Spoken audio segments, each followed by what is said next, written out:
بسم اللہ الرحمن الرحیم۔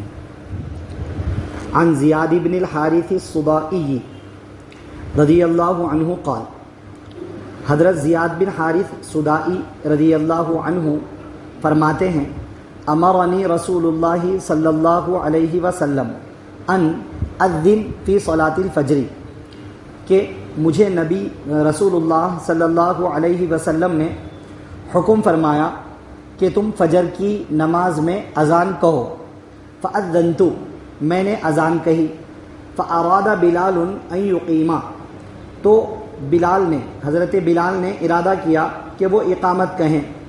فقال رسول اللہ صلی اللہ علیہ وسلم، تو رسول اللہ صلی اللہ علیہ وسلم نے ارشاد فرمایا، ان اخا صباء قد اذن ومن اذن فهو یقیم، کہ تمہارے قبیلہ صدا کے بھائی نے یعنی زیاد بن حارث نے اذان کہی ہے، اور جو اذان کہے اسی کو اقامت کہنا چاہیے۔ رواہ الترمذی و ابو داؤد و ابن ماجہ۔ اس حدیث کو امام ترمذی، امام ابو داؤد اور امام ابن ماجہ رحمہم اللہ نے روایت کیا ہے۔ آج کے درس حدیث میں اذان اور اقامت سے متعلق ایک مسئلہ بتلایا گیا ہے کہ جو شخص اذان دے اقامت بھی اسے ہی کہنا چاہیے۔ جو مؤذن ہے اسے اقامت کہنا چاہیے نہیں، یہ تھوڑا سا فرق ہو جائے گا۔ کیوں؟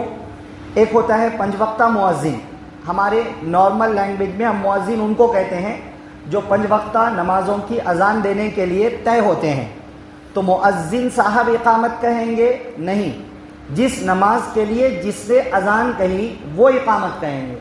بات سمجھ میں آ رہی ہے؟ کبھی ایسا ہوتا ہے مؤذن صاحب کو اچانک ضرورت کا تقاضا ہوتا، کچھ کام رہتا، انہوں کسی اور کو بول کے چلے جاتے، بھائی ذرا اذان دے دو، جماعت تک آ جاتے۔ تو پھر اب جماعت تک آ گئے تو مؤذن صاحب اقامت دینا، جو پنج وقتہ مؤذن صاحب ہے ان کو اقامت دینے کا حکم نہیں ہے۔ اگر انہوں اذان دیے تو انہوں اقامت کہیں گے، انہوں نے اذان نہیں دی ہے، کسی اور سے اذان کہلوائی ہے تو اقامت بھی وہی کہیں گے۔ یہاں پر ایسا ہی واقعہ ہوا۔ حضرت بلال رضی اللہ عنہ باضابطہ مؤذن تھے، مگر ایک مرتبہ آپ صلی اللہ علیہ وسلم نے ایک دوسرے صحابی کو کہا فجر کی اذان آپ کہہ دیجئے۔ انہوں نے فجر کی اذان کہی۔ اب حضرت بلال ہمیشہ کے مؤذن تھے، تو وہ سمجھے کہ خالی ان کو اذان بولنے کے واسطے بولے تھے، اقامت تو میرا کام رہتا، تو انہوں اقامت دینے کا ارادہ کر رہے تھے۔ تو آپ صلی اللہ علیہ وسلم نے یہ حکم دیا کہ جن صاحب نے اذان کہی ہے اقامت بھی وہی کہیں گے۔ اس سے ہمیں مسئلہ معلوم ہو گیا کہ جو صاحب اذان کہتے ہیں اقامت بھی انہی کو کہنی چاہیے۔ البتہ اذان کہنے کے لیے مؤذن صاحب سے اجازت لے لینا چاہیے، کیونکہ اذان پنج وقتہ مؤذن صاحب کا حق رہتا۔ یعنی تو امام صاحب بول دیے کسی کو کہ بھائی آج ایک ٹائم کی اذان آپ دے دو، یا کوئی ذمہ دار حضرات بولے ہم آپ کی اذان سننا چاہ رہے ہیں کسی اور سے، انہوں نے اذان کہی تو اقامت بھی انہی کو کہنا چاہیے۔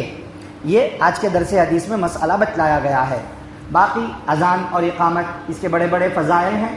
ہم میں سے ہر ایک کو اگر موقع ملے اذان کہنے کا تو اچھی طرح اذان سیکھ کر ڈھنگ سے صحیح الفاظ کی ادائیگی کے ساتھ اذان بھی کبھی کبھی کہہ لینا چاہیے۔ یہ فضیلت والا عمل بھی ہے۔ تو دعا فرمائیے اللہ تعالیٰ مجھے آپ کو سب کو عمل کی باتوں پر عمل کرنے، بچنے کی باتوں سے بچنے، عقیدے کی باتوں پر عقیدہ رکھنے اور فضائل والے اعمال سن کر فضیلتوں کی خاطر عمل کو اپنی زندگی میں لانے کی توفیق نصیب فرمائے۔ آمین۔ سبحان اللہ و بحمدہ، سبحانک اللہم و بحمدک، ونشہد ان لا الہ الا انت، نستغفرک و نتوب